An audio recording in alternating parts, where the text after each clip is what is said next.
বাবারা কোনো হয় ঠিকঠাক জানে না, তাই না?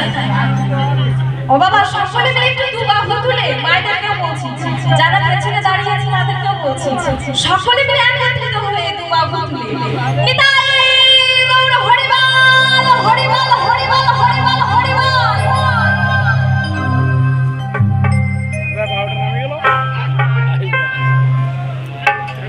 তাই ছোট্ট করে একটু গুরু বন্দনা সেরে নিয়েছি, কারণ ইহ জগতে সর্বপ্রথম বাবা গুরু, তাই না? যদি গুরুর কাছে না যায় বা দীক্ষা মন্ত্র না নিয়ে এই দেহটা কিন্তু অপবিত্রই হয়ে থাকে। আমি প্রণাম জানাই শ্রী চরণে, নিজ করিবে মার্জ।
যদি আপনারা সকলে মিলে সঙ্গ দেন তাহলে